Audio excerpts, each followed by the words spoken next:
Welcome back to Alp Galip Travels, and this is my Palermo Travel Guide 2026 with everything you need before visiting Sicily's vibrant capital.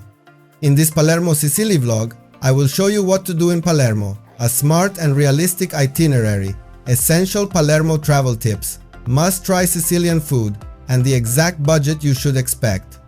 By the end of this video, you will be fully ready to visit Palermo with confidence, and if you have any questions, you can ask me directly in the comments. You will also find the best hotel, flight, and tour deals to visit Palermo in a day or longer stay through the links in my description below. Palermo is best known for its incredible mix of Arab-Norman architecture, colorful street markets, historic churches, and some of the best street food in all of Italy. It is located on the northern coast of Sicily, facing the Tyrrhenian Sea, surrounded by mountains and beautiful Mediterranean landscapes. Palermo offers tourists grand cathedrals, lively piazzas, beach escapes, day trips to charming towns, unforgettable food experiences, and everything you might wonder about what to see in Palermo. Palermo can be visited as a day trip, but I honestly recommend staying at least 4 days to truly enjoy the city and explore nearby destinations without rushing. You can dedicate one full day to Palermo city center, walking around the port area, discovering historic streets, visiting cathedrals, and enjoying local markets. Another day can be spent to Cefalù, where you can explore the charming old town and relax on the beach surrounded by medieval architecture, especially beautiful during Palermo summer. On the remaining days, you can take day trips starting from Castellammare del Golfo and continue to Scopello, San Vito Lo Capo, and even the hilltop town of Eris. Each offering completely different landscapes and experiences that make any Sicily Palermo vlog unforgettable. And if you want a more detailed itinerary inside this Palermo city guide, please wait for my upcoming videos. La Cala is Palermo's historic harbor, where I loved walking along the marina and watching small boats with the mountains in the background. Via Vittorio Emanuele is the main historic street cutting through the old town, and walking here feels like traveling through centuries of Sicilian history in the heart of Palermo, Sicily, Italy. Chiesa di Sant'Antonio Abate is a small but charming church that you can usually enter for free, though donations are appreciated. Fontana Pretoria, also known as the Fountain of Shame, is one of the most impressive Renaissance fountains in Sicily and a true highlight in the city center. The Chiesa di Santa Caterina d'Alessandria is one of the most beautiful Baroque churches in Palermo, and there is a small entrance fee to visit the richly decorated interior and rooftop terraces. Palazzo Pretorio dominates Piazza Pretoria with its elegant facade and historic importance as the City Hall of Palermo. The Facciata con Statua di Filippo V stands proudly in the square and adds a strong Spanish royal touch to the architectural scene. The Facciata con Statua di Filippo X is another impressive historical facade that reflects Palermo's deep connection with Spanish rule. Palermo Cathedral is the most iconic landmark of the city, and while the main cathedral entrance is free, you need to buy a ticket to access the rooftop, treasury, and royal tombs area. Church of St. Domenico is a magnificent church often called the Pantheon of Sicily, and entrance is generally free, although certain sections may require a ticket. Chiesa di San Sebastiano is a smaller church with elegant interior details, and entry is typically free unless there is a special exhibition inside, making it another peaceful stop in your Palermo guide. You can find the best deals to visit those places through the links in my description, and for a more detailed guide about the best places to visit in Palermo, please wait for my next video. One of the best things to do in Palermo is taking a day trip to Cefalù, where you can explore the charming old town and enjoy a beautiful beach atmosphere, especially during late spring and summer. Relaxing by the seaside at Palermo Marina is another must, where you can enjoy sunset views and a peaceful Mediterranean vibe. Strolling along Via Maqueda is perfect for feeling the energy of the city while discovering shops, historic buildings, and local life. Enjoying the lively vibes of Piazza Pretorio allows you to sit near the famous fountain and experience the true heart of Palermo. Visiting the local market at Via Bandiera is a great way to see authentic Sicilian daily life and taste fresh street food. Tasting Sicilian foods like arancini, panelle, cannoli, and fresh seafood is absolutely essential, and prices are generally affordable compared to other Italian cities. Delving into the cobblestone narrow streets of the old town gives you the chance to discover hidden courtyards, balconies, and small artisan shops. Exploring religious marvels such as historic churches and cathedrals allows you to admire incredible architecture, and some interiors may require a small entrance fee. Shopping for local products and souvenirs like ceramics, olive oil, pistachio cream, and handmade crafts is a great way to support local businesses. Taking an espresso break with fresh cannoli in a traditional cafe is one of the simplest yet most unforgettable experiences you can have in Palermo.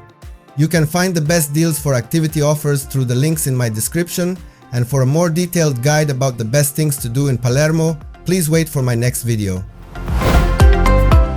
The closest airport is Falcone Borsellino Airport, located about 35 minutes from the city center, and you can reach downtown by airport bus, train, taxi, or private transfer. Palermo is also well connected by train from cities like Catania and Messina, accessible by ferries and cruise ships from mainland Italy, and you can drive from other regions or even arrive via vehicle ferry connections. I personally flew from Istanbul to Palermo with Turkish Airlines, and the service quality was excellent.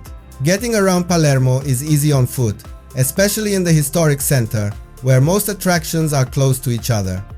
You can also use public buses, regional trains, trams, taxis, rental cars, motorbikes, e-scooters, bicycles, hop-on, hop-off buses, or private transfers depending on your travel style and itinerary.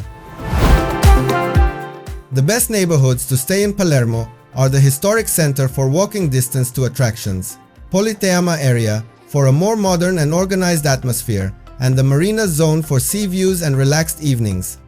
You can find budget guest houses and B&Bs at reasonable prices, comfortable mid-range boutique hotels in central locations, and elegant luxury hotels in restored historic buildings. We stayed at B&B Hotel Palermo Quattro Canti in May and paid €110 per night for 2 people, and the location was absolutely perfect for exploring on foot. You can find the best deals for accommodation options through the links in my description below. Palermo is generally more affordable than major European cities like Paris, London, or Amsterdam. You can expect to pay around €12–18 for a main dish, €2–3 for espresso, €3–5 for street food, and €80–150 per night for a good central hotel, depending on the season. On average, a mid-range traveler may need around €70–120 per day, including accommodation, food, transportation, and entrance tickets. Yes, Palermo is very suitable for budget travelers if you plan wisely.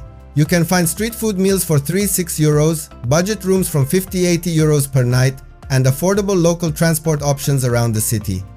A budget traveler can comfortably spend around €40–70 per day, including accommodation, food, and basic expenses.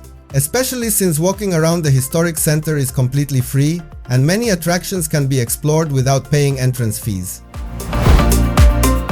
Palermo is a paradise for food lovers, and you must try arancini, cannoli, granita, pasta alla norma, and fresh seafood prepared in traditional Sicilian style. Street food culture is very strong here, but you can also find elegant fine dining restaurants and even good vegan options across the city. If you want a deeper experience, you can join local food tours at very reasonable prices through the links in my description and discover hidden culinary spots with expert guides. You can buy Sicilian ceramics, handmade crafts, pistachio products, local olive oil, limoncello, and traditional sweets as souvenirs. Local markets offer authentic gifts that reflect Sicilian culture and make great presents for friends and family. Bargaining is not common in most regular shops, but in some street markets you may negotiate slightly depending on the seller. Nightlife in Palermo is lively and energetic, especially during spring and summer. You can find cocktail bars, rooftop lounges, beachside bars, wine spots, and small clubs mainly around the historic center and Politeama area. At night, you can enjoy live music, open-air gatherings in piazzas, sunset drinks by the sea, and a relaxed Mediterranean party atmosphere. I recommend spending at least 3 to 4 days in Palermo to explore the city comfortably and enjoy nearby towns without rushing. Wear light and breathable clothes in summer because it gets very hot, and bring comfortable walking shoes for cobblestone streets. Palermo is generally safe for tourists, but you should always stay alert in crowded markets and public transport areas. Respect local customs by dressing modestly when entering churches and greeting people politely, as Sicilians appreciate good manners. The best time to visit is from April to June and September to October, when the weather is warm but not extremely hot. Summer is vibrant and full of events, and you can also experience local festivals and religious celebrations throughout the year. The currency is euro, the official language is Italian, most people speak basic English in tourist areas, and Schengen visa rules apply depending on your nationality. Tipping is not mandatory in Italy, but rounding up the bill or leaving a small tip for good service is appreciated. For internet access, I recommend using Yesim eSIM, and you can find a special discounted price for my viewers through the links below. Useful apps include Google Maps, Trenitalia for trains, FreeNow for taxis, and The Fork for restaurant reservations. One common mistake tourists make is underestimating the heat and walking too much at midday, so plan your sightseeing early in the morning or late in the afternoon. In my honest opinion, Palermo is absolutely worth visiting if you want to experience real, authentic Sicily beyond the typical tourist clichés. I recommend it for families, couples, solo travelers, history lovers, food enthusiasts, and especially photographers who love dramatic architecture and Mediterranean light. What I liked the most was the raw energy of the streets and the incredible food culture, and what I liked the least was the occasional traffic and slightly chaotic city vibe. My personal advice is to slow down, explore side streets, try local street food instead of only restaurants, and use Palermo as a base to discover nearby towns. Don't forget to like and comment my Palermo Italy vlog, and subscribe to my YouTube channel Alp Galip Travels for more detailed travel guides. And if you have any questions, drop them in the comments here or on my YouTube videos, and I will be happy to reply.